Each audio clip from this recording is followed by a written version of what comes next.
দেখেন ওনার দ্বিতীয় বর্ষা হইল গিয়া সমন্বয়ক। সমন্বয়ক শব্দটা এখন রীতিমতো বিষাক্ত। দেখেন এমন কিছু আছে যা আমলি করছে এরা করে না। আমলি সরকার যা যা কিছু কইরা টেররিস্ট হয়েছে, মাফিয়া হয়েছে বা সন্ত্রাসী বা স্বৈরাচার হয়েছে, তার সব কিছুই এই সমন্বয়করা এখন করে। ওরা মনে চাইলেই তো কেউরে টিসি দেয়, কেউরে বদলি করে, কেউরে আলটিমেটাম দেয়। আপনার ওই পুলিশটা এদের কাছে এরকম মাপ চাওয়া লাগে। এরা সেনাবাহিনীর সাথে বিভিন্ন সময় তর্কে জড়ায়। এরা কেউরে তো মানুষই মনে করে না। আপনার সমন্বয়ক এখন রীতিমতো মনে হয় আলাদিনের প্রদীপ। এরা যা চায় তাই হয়ে যায়, বুঝছেন? এই সমন্বয়ক শব্দটা এখন আমাদের কাছে খুবই বিষাক্ত এবং ডেয়ারিং লাগে। ভালো লাগে না এই সমন্বয়কের রাজনীতি। দেখেন বাংলা একটা প্রবাদ আছে যে খোঁজা দুধে ফোলাইন বাঁচে না। এই সমস্ত অন্তর্মাদের বর্তমানকালীন সরকার দিয়া দেশ মোটেও চলবো না। ওনার উচিত এখন ওই আপনার কোনো একটা উসিলা দিয়া দেশের হাল ছাইরা চলে যাওয়াটা। ওনার দ্বারা দেশ চালানো একেবারেই সম্ভব হইব না। উনি যদি ভদ্র আর জ্ঞানী লোক হন, উনি চলে যাওয়াটাই বেটার। দেখেন ওই ওনার যথেষ্ট সম্মানও আছে, টাকা পয়সাও আছে। ওই কাকা এই বয়সে এই জায়গায় আসাটা মূলত ওনার ঠিক হয় না। এই জায়গায় যদি কেউ আসে তার চরিত্র ঠিক থাকে না। এই ভদ্রলোক এই জায়গায় আইসা চরম ভুল করছে। ওনার এখন চলে যাওয়াটাই সবচেয়ে বড় বেটার। যুক্তরাষ্ট্রের কোটা বা যুক্তরাষ্ট্রের ফোনে তো উনি এই জায়গায় আইসেন, আবার যুক্তরাষ্ট্রের কথাই উনি এখন দেখবেন চলে যাইতে হইব।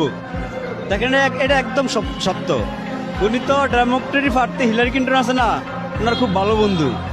ওই জায়গায় ওনার কপাল ফুটছে। এখন প্রধানমন্ত্রী হয়েছে, হোয়াইট হাউসে যাইব নতুন করে ট্রাম্প, মানে রিপাবলিকানরা। অন্ত ওনার শুধু রেড এলার্ট আসতে থাকবো। ওনার শুধু এখন দেখবেন নিষেধাজ্ঞা, আপনার স্যাংশন, সেনাবাহিনী, র্যাব সব কিছু নিষেধাজ্ঞা দিতেই থাকবে যুক্তরাষ্ট্র। বাইরে যুক্তরাষ্ট্রটা মাফিয়া। ওনার যুক্তরাষ্ট্রের ফোনে উনি এই জায়গায় আইসে, আবার যুক্তরাষ্ট্রের ফোনেই উনি ব্যাগ চলে যাইতে হইব।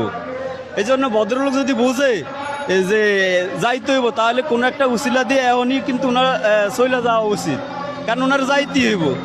দেখেন এই যে সমন্বয়কের কথাটা আমি আবার বলি, আপনার যদি আপনি রাজনীতি বোঝেন বা যদি আপনার জ্ঞান থাকে, তাহলে আপনি বিশ্বাস করতে হইব যে বাংলাদেশে আওয়ামী লীগও বড় দল, বিএনপিও বড় দল। কিন্তু এই সমন্বয়ক আছে কোনো দলই দল না, সব এরা, মানে এরা পুরো বাংলাদেশটারে লিড দিব। এরা বাংলাদেশের মা বাপ যা বলেন সবই এই সমন্বয়করা। আপনি দেখেন আমাদের গাড়িতে মাঝে মাঝে সমন্বয়ক বলতে ছাত্ররা ওঠে না, এগুলো জিগেলে বলে কি যে আমরা দেশটা আওয়ামী লীগের জন্য শাসন মানে যুদ্ধ করি নাই, বিএনপির জন্য যুদ্ধ করি নাই, জামাতের জন্য যুদ্ধ করি নাই। তাহলে আপনারা যুদ্ধ করছেন কার লেগিয়া? দেশটাকে আপনি চালাবেন? আরে ভাই, আপনারা জ্ঞানী বিশ্ববিদ্যালয়ে পড়ালেখা করেন, এটা সত্য। তো যদি আপনি জ্ঞানী হন, তাহলে আপনি ওই নাসার সায়েন্টিস্ট হন, ভালো কথা। আপনি বড় প্রকৌশলী হন, বড় ইঞ্জিনিয়ার হন, এই জায়গায় আপনার কি? যে বিষয় আপনি বোঝেন ওই বিষয়টা আপনার মাথা কামানোর দরকার নাই। এটা রাষ্ট্রীয় ব্যাপার। আপনি দেশের ঠিক আছে মুক্ত করছেন, এখন যারা দেশ চালাইতে পারে, দেশ চালাইতে সক্ষম, তারা দেশ চালাইবে। আপনার এই জায়গায় কি? আপনার চেয়ে জ্ঞানী লোক নাই এই দেশে? আপনি কি সবার বাপ মা? আপনি আওয়ামী লীগ নিষেধাজ্ঞা দিচ্ছেন, জাতীয় পার্টি নিষেধাজ্ঞা দেন। কয়েকদিন পরে দেখবেন নির্বাচনের জন্য বেশি যখন বিএনপি বাড়াবাড়ি করবো, ওরা বিএনপিরও নিষেধাজ্ঞা দিব। এখন সব দল নিষেধাজ্ঞা দিয়ে আপনি কি নিজে দেশ চালাইবেন? আরে ভাই, আপনি তো মাছের রাঙ্গা, আপনি খাইবেন ছোট ছোট ফুটি মাছ। আপনি তো বোয়াল মাছ, কোরাল মাছ লে ভালাবালি করে লাভ হইব না। এই হচ্ছে আমাকে সমন্বয়কের বর্তমান অবস্থা। দেখেন এই সমন্বয়করা এমন একটা সময় হইব, ভারতের কিছু না তো ভারতে যা ওনার জায়গা পাইছে, এই সমন্বয়করা ওই জায়গাও পাইব না। আপনার কারণ তো একদমই সহজ। আওয়ামী লীগ কিছু মাফিয়াগিরি করছে না এই দেশ। ধরেন পার্সোনালি ধরেন আমি আওয়ামী লীগ করি, কথার কথা আমি আওয়ামী লীগ করি, কিন্তু একদম সত্য কথা যে আওয়ামী লীগও কিছু বাড়াবাড়ি করছে। যেমন আপনার বিদেশ বাড়ি করছে, বিদেশে টাকা লুট করছে, এটা একদম সত্য, এটি মানতে হইব আমি যদি আওয়ামী লীগ করি। এখন যা করছে বা বিভিন্ন জায়গায় অকারেন্স করছে, কাউরে মনে চাইলে বিচার বিভাগ তাদের আওতায় আসিল, মনে চাইলে যেমন কিছু লোক বাইরে আন্দোলন করতো, আর এরা কিছু নেতা আসিল, এরা সাইন দিত, ওকে যেত।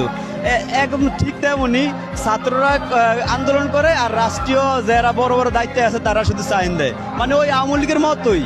দেখেন আপনি একজন বেনামাজি অন্য একজন বেনামাজির কোনোদিনও নামাজি বানাইতে পারে না। আগে নিজে ভালো অন্ত পরে আরেকজনের নামাজি বানাইতে যান। আওয়ামী লীগ মাফিয়া, আপনারা কি? আপনারা তো মাফিয়া, আপনারা তো আওয়ামী লীগের খেলাতো ভাই। তো আপনি আওয়ামী লীগ যদি টেরিস্ট, আপনারা তো টেরিস্ট, আপনারা তো মাফিয়া, আপনারা তো স্বৈরাচারী। এমন কি আছে আওয়ামী লীগ করছে যেটা আপনারা করেন নাই? সবই তো করেন। আপনার এই আওয়ামী লীগ তো নিষেধাজ্ঞা দেয় বলছে তো নিষেধাজ্ঞা দিব, কিন্তু দেয় নেই।